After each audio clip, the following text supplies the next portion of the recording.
Zipo nyakati ambazo baadhi ya binadamu huzaliwa wakiwa na alama mbalimbali katika miili yao.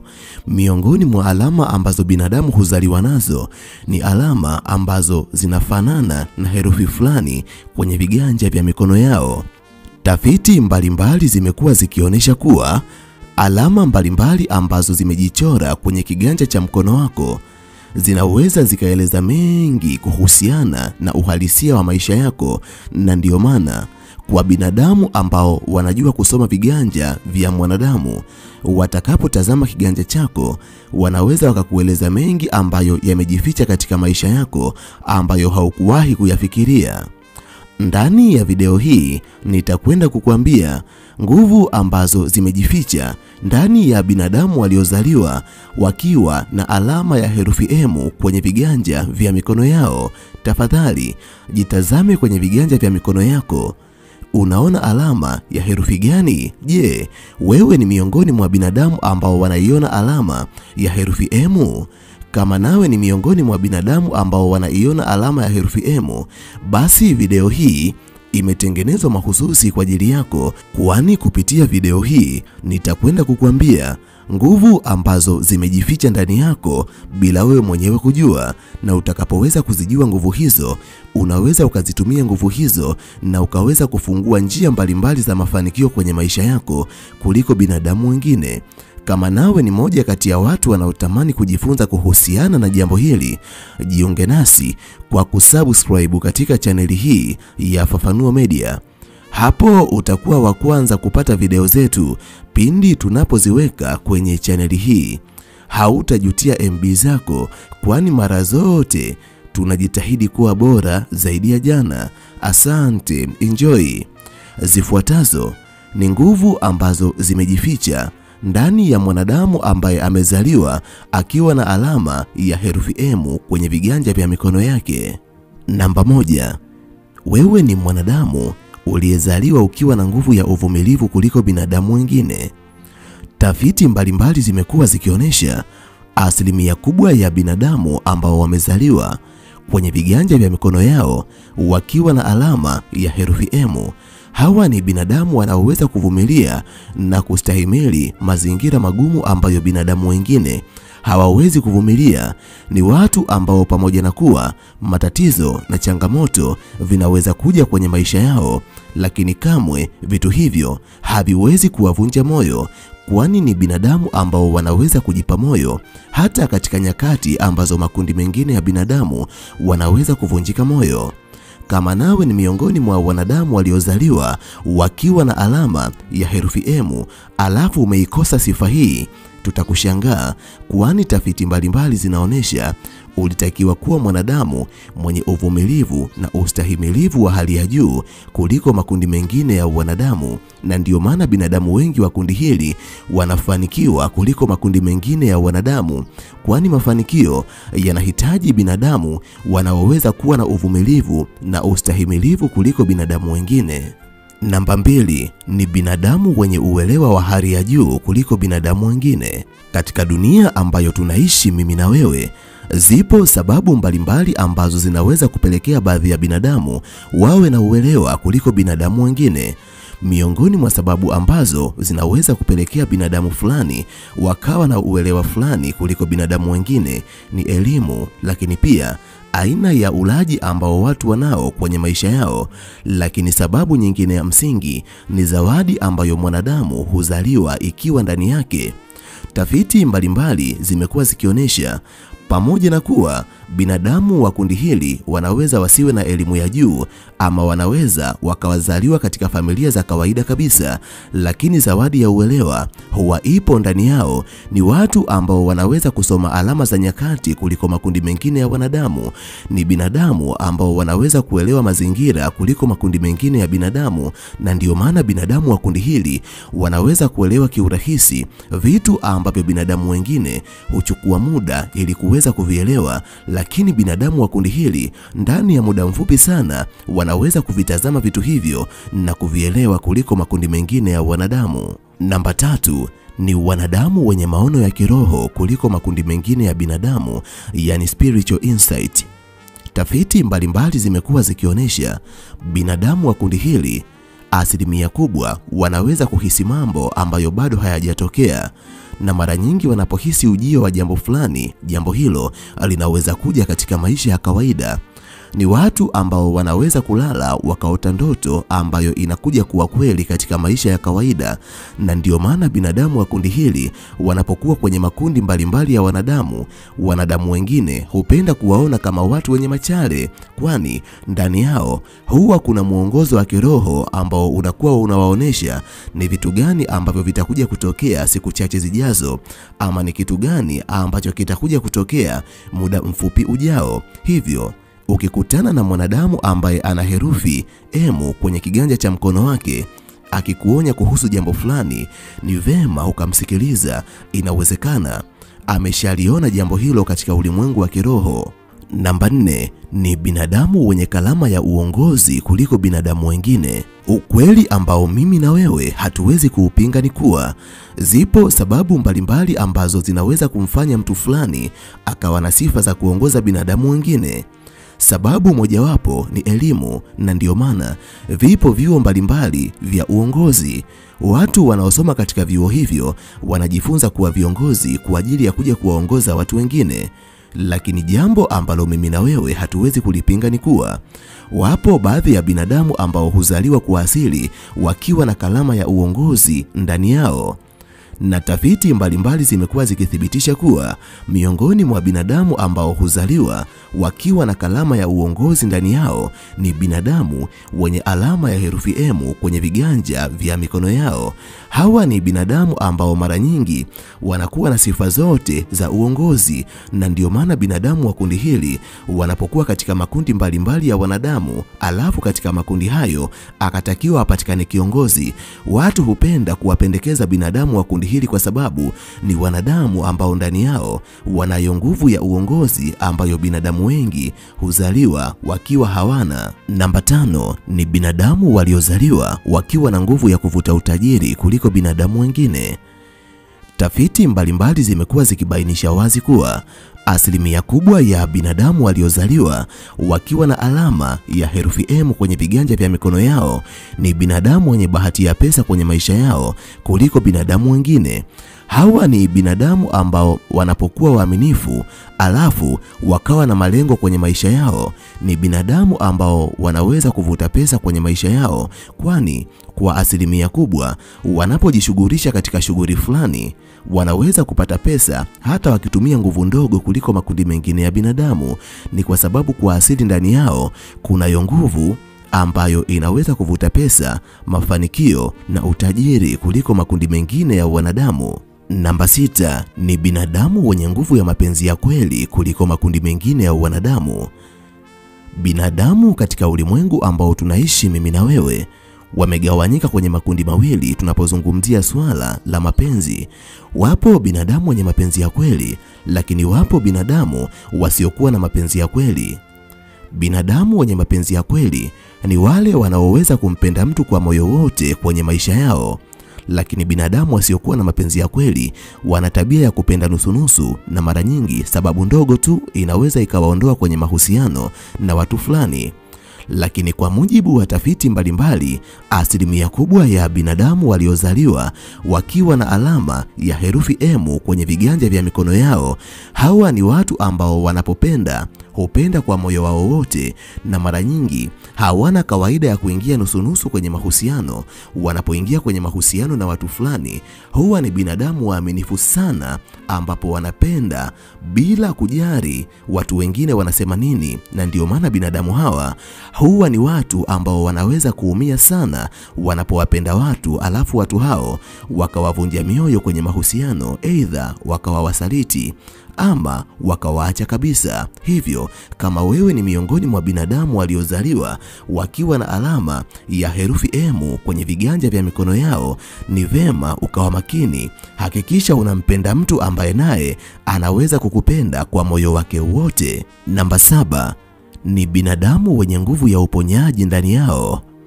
Wapo binadamu katika ulimwengu ambao tunaishi mimi na wewe wamezaliwa wakiwa na nguvu ya uponyaji ndani yao. Hawa ni binadamu ambao hata unapokuwa na msongo wa mawazo, ukikaa karibu nao, ukaribu wako na wao unapelekea msongo wako wa mawazo uanze kuondoka ndani yako, na unajikuta ukianza kuwa na furaha ambayo haujui imetokana na nini.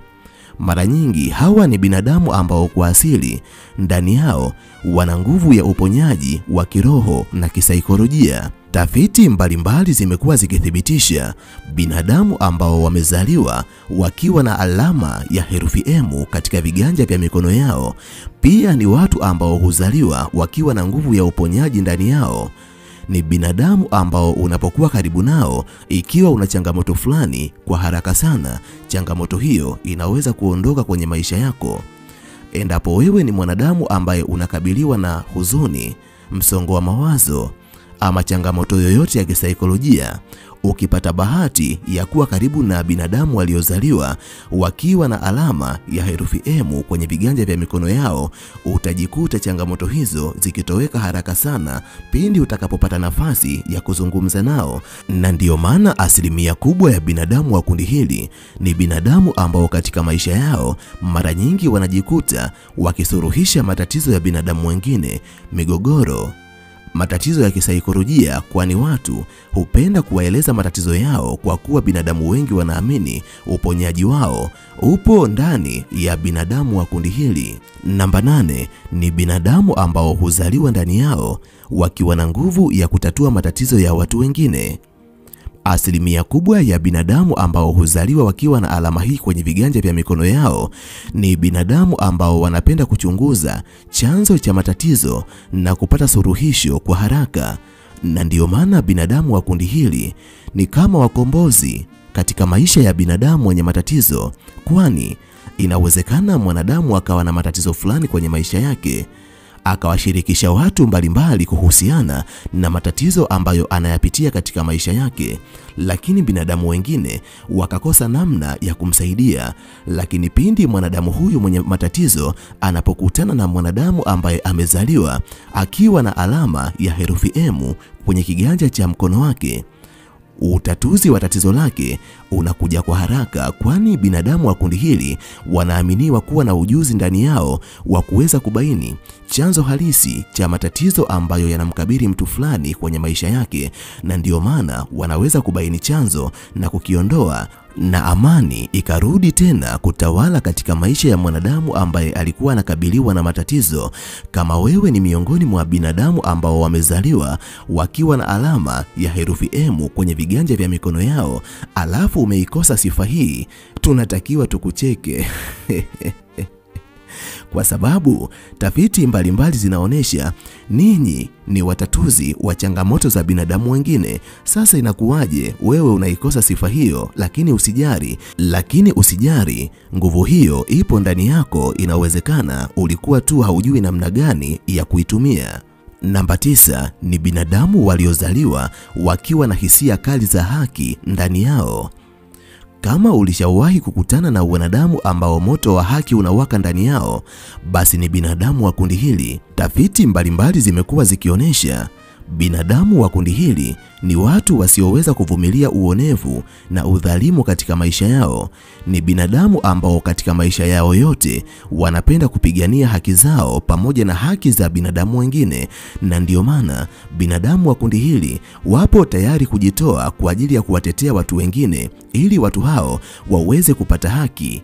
Namba 10 ni binadamu wenye nguvu ya mabadiliko ndani yao. Pamoja na kuwa asilimia kubwa ya binadamu hawawezi kuleta mabadiliko ya kweli katika maeneo mbalimbali ambayo wanakuwa ama wanayopita, lakini tafiti mbalimbali zimekuwa zikionyesha asilimia kubwa ya binadamu ambao wamezaliwa wakiwa na alama ya herufi M kwenye viganja vya mikono yao, hawa ni binadamu ambao huwa wana kawaida ya kuleta mabadiliko ya kweli katika maeneo mbalimbali ambayo wanapita. Hawa ni watu ambao kila sehemu wanayokuwa, watu Watu hubadilisha mitazamo yao kwa sababu yao, lakini mambo hubadilika, na wakati mwingine mambo huwa bora kuliko ilivyokuwa zamani kwa sababu ya chachu ambayo huletwa na binadamu waliozaliwa wakiwa na alama hii kwenye viganja vya mikono yao. Kama nawe ni miongoni mwa binadamu waliozaliwa wakiwa na alama ya herufi M kwenye viganja vya mikono yao, alafu hauwezi kuleta mabadiliko katika mazingira unayokuwa tunapaswa kukushangaa kwa sababu tafiti zinaonyesha ninyi ni binadamu ambao mnaweza kuwa chachu ya mabadiliko katika maeneo mbalimbali ambayo mnakuwepo. Inawezekana bado haujaijua nguvu kubwa ya mabadiliko ambayo ipo ndani yako. Ichunguze na kuijua, kwa sababu kama ukiwa miongoni mwa binadamu wa kundi hili alafu hauijui nguvu ambayo ipo ndani yako, hautakuwa tofauti na makundi mengine ya binadamu. Namba 11 ni binadamu wenye uwezo wa kuona mbali kuliko makundi mengine ya wanadamu. Katika kutimiza malengo, binadamu wamegawanyika kwenye makundi mawili. Wapo binadamu ambao huwa wanakuwa na malengo, lakini malengo yao hayatimii kwenye maisha yao. Lakini wapo baadhi ya binadamu ambao wanakuwaga na malengo, lakini malengo yao hutimia kiurahisi kuliko binadamu wengine. Miongoni mwa mambo ambayo hupelekea baadhi ya binadamu wafanikishe malengo yao na baadhi ya binadamu washindwe kufanikisha malengo yao ni mikakati ya kufikia malengo.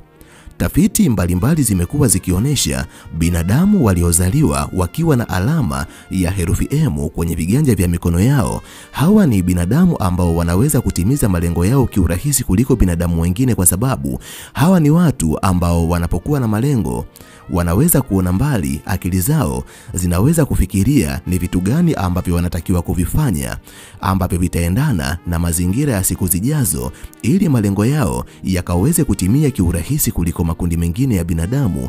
Na ndio maana binadamu wa kundi hili wanaweza kupanga maisha yao kwa muda mrefu, na sababu hiyo pekee hupelekea maisha yao yawe mazuri na yenye mafanikio kuliko binadamu wengine, huku ndoto zao kwa asilimia kubwa zikiwa na uwezo wa kutimia kuliko ndoto za makundi mengine ya binadamu. Namba 12 ni binadamu ambao ndani yao kuna nguvu ya neno kuliko makundi mengine ya binadamu. Miongoni mwa vitu ambavyo unatakiwa kuvijua na kuviweka akilini, Mwenyezi Mungu ana kawaida ya kuwapa mamlaka wanadamu mbalimbali katika nyanja mbalimbali. Wapo binadamu ambao huzaliwa wakiwa na mamlaka ya uponyaji, lakini wapo binadamu ambao huzaliwa wakiwa na mamlaka ya kuzungumza. Hawa ni wanadamu ambao wanaposimama na kuzungumza, maneno yao yanakuwa na uzito. Ingawa maneno hayo hayo ambayo binadamu hawa wameyazungumza, kama yangetamkwa na watu wengine wangeyachukulia katika hali ya kawaida. Binadamu wa kundi hili wanaposimama wakasema jambo hilo mara nyingi kwanza linaweza kuwagusa watu wengi, na watu wengi jambo hilo hulichukulia kwa uzito. Lakini pia mara nyingi kwa sababu ya nguvu ya neno ambayo ipo kwenye vinywa vyao, binadamu hawa wakitamka neno hilo linaweza kutimia katika maisha ya binadamu wengine. Na ndiyo maana binadamu wa kundi hili wanapofanya kazi ambazo zinahusiana na masuala ya kisaikolojia au masuala ya kuwahubiria watu wengine au masuala ya kuwashauri watu wengine, kazi zao huwa zinaonesha matokeo makubwa na kuleta mabadiliko makubwa katika maisha ya binadamu wengine kuliko wanapofanya kazi za aina nyingine. Namba 13 ni binadamu wanaoweza kufanya maamuzi ya haraka lakini yenye matokeo mazuri katika maisha yao. Binadamu wengi wanapofanya maamuzi ya haraka huwa wanakosea na kujikuta wenye majuto baadaye. Lakini binadamu wa kundi hili wanapofanya maamuzi, mara nyingi hata yakiwa maamuzi mazito kwa muda mfupi, huwa ni binadamu ambao wanaweza kuyafanya kwa usahihi kiasi kwamba maamuzi yao hayawezi kuwaweka kwenye majuto katika siku za baadaye. Namba 14 ni binadamu wenye mvuto wa asili katika maisha yao. Ukiona watu hawapendi kukaa karibu yako, ujue wewe ni miongoni mwa binadamu wasiokuwa na mvuto mkubwa kwenye maisha yao. Lakini ukiona wewe ni mwanadamu ambaye kila unapokuwa watu wengi wanapenda kukaa karibu yako, tafsiri yake ni kuwa wewe ni mwanadamu mwenye mvuto kuliko binadamu wengine. Tafiti mbalimbali zinathibitisha kuwa asilimia kubwa ya binadamu waliozaliwa wakiwa na alama ya herufi M kwenye viganja vya mikono yao kila wanapokuwa, watu wengi hutamani kukaa karibu nao. Ni kwa sababu hawa ni binadamu ambao huzaliwa wakiwa na mvuto wa asili ambao ni vigumu kwa watu wengine kuwa nao. Namba 15 ni binadamu wenye nguvu ya utulivu wa akili kuliko makundi mengine ya binadamu. Watu wengi wanapopita katika nyakati mbalimbali ngumu kwenye maisha yao hupoteza utulivu wa akili. Changamoto zinapoandama, huu ni wakati ambao asilimia kubwa wanaweza kupoteza hekima, uwezo wao wa kufikiri hupotea kabisa, na ni wakati ambao hujikuta wakifanya vitu kwa hisia. Lakini binadamu wa kundi hili ni watu ambao hata wanapopita katika nyakati ngumu kwenye maisha yao, wana tabia ya kuwa watulivu. Wanaweza kufikiri kwa kina sana na kupata hekima ya ajabu, na vitu vyote ambavyo vinawakabili huwa vinaweza kupatiwa majibu yake na vikaweza kutoweka kwenye maisha yao. Na ndio maana binadamu wa kundi hili wanaonekana ni kama binadamu wenye akili nyingi kuliko makundi mengine ya binadamu. Simaanishi akili za darasani peke yake, bali hata akili za maisha. Inawezekana katika darasa lako yupo mtu mwenye alama ya herufi M kwenye viganja vya mikono yake. Inawezekana uwezo wake wa darasani ukawa wa kawaida tu, lakini amini usiamini, katika maisha ya kawaida hawa ni binadamu ambao akili yao huwa inafanya kazi katika kiwango cha hali ya juu kuliko makundi mengine ya binadamu. Namba 16 ni binadamu wenye nguvu ya kiroho kuliko makundi mengine ya binadamu. Miongoni mwa zawadi ambazo binadamu wa kundi hili huzaliwa zikiwepo ndani yao ni nguvu za kiroho, na ndio maana binadamu wa kundi hili wanaweza kuguswa kiurahisi katika ulimwengu wa kiroho kuliko binadamu wengine. Lakini wachawi huwa ni vigumu sana kuweza kuwachezea watu hawa kwa sababu ndani yao wana uwezo mkubwa wa kiroho kuliko binadamu wengine. Na hata wanapoifanya kazi ya Mwenyezi Mungu, ndani yao wanakuwa na nguvu kubwa ya uponyaji kwa sababu nguvu ya kiroho ndani yao huwa inakuwa na uwezo mkubwa kuliko makundi mengine ya wanadamu. Namba 17 ni binadamu wenye uwezo wa kuona siri ambayo imejificha katika maisha ya watu wengine. Binadamu wa kundi hili unaweza ukawa unawadanganya kuhusiana na kitu fulani, lakini amini usiamini, pamoja na kuwa watajifanya ni kama hawaelewi ni kitu gani ambacho kinaendelea, lakini wao wanaweza kuubaini uongo ambao unauzungumza mbele yao kwa sababu nguvu hiyo ipo ndani yao. Na ndiyo maana mara nyingi binadamu wa kundi hili wanaweza kuona vitu ambavyo binadamu wengine hawawezi kuviona. Wewe unaweza ukaweka siri bila hata kuwaambia, wao wakaweza kuibaini siri ambayo unawaficha. Namba 18 ni binadamu ambao ndani yao kuna nguvu ya ushindi. Binadamu wa kundi hili wanapojihusisha katika mashindano mbalimbali huwa wanaibuka kuwa washindi. Ni kwa sababu ndani yao wana bahati ya ushindi ambayo haipatikani katika maisha ya wanadamu wengine. Ndiyo maana hata katika maisha huwa wanaweza kupambana na kuzishinda ndoto zao. Mara nyingi vitu vingi ambavyo wanavifanya kwenye maisha yao binadamu wa kundi hili huwa vinaweza kufanikiwa kuliko makundi mengine ya binadamu. Namba 19 ni binadamu wenye nguvu ya uamsho kwa watu wengine. Mara nyingi binadamu waliozaliwa wakiwa na alama ya herufi M kwenye viganja vya mikono yao ni binadamu wenye uwezo wa kuwainua binadamu wengine kupitia matendo na aina ya maisha ambayo wanaishi, kwani binadamu wengine waliokata tamaa huwa wanapokutana na binadamu wa kundi hili wanajikuta wameanza kupata hisia za kuanza kurejea katika mfumo ambao walikuwa wameachana nao, yani kupitia aina ya maisha ambayo wanayaishi binadamu waliozaliwa wakiwa na alama ya herufi M. Watu wengine huhamasika na kuzirejea ndoto ambazo walikuwa wamezikatia tamaa. Hivyo binadamu wa kundi hili ni role models wa watu wengi katika maisha yao. Namba 20 ni binadamu wenye nguvu ya kutambulika kuliko binadamu wengine. Asilimia kubwa ya binadamu waliozaliwa wakiwa na alama ya herufi M katika viganja vya mikono yao, hawa ni binadamu ambao kila wanapokuwa huwa wanaonekana kama watu wa kipekee kuliko makundi mengine ya binadamu, jambo ambalo huwatofautisha na watu wengine na kuwafanya watambulike kiurahisi kuliko binadamu wengine, na ndiyo maana binadamu wa kundi hili ni rahisi kuwa na umaarufu kuliko makundi mengine ya binadamu katika maeneo mbalimbali ambayo wanakuwa. Mimi kwa leo ninaomba niishie hapa, nikushukuru wewe ambaye ulikuwa nami mwanzo mpaka mwisho, na nimalize kwa kusema nawapenda sana. Tukutane tena katika video ijayo. Asante, bye, nikutakie wakati mwema.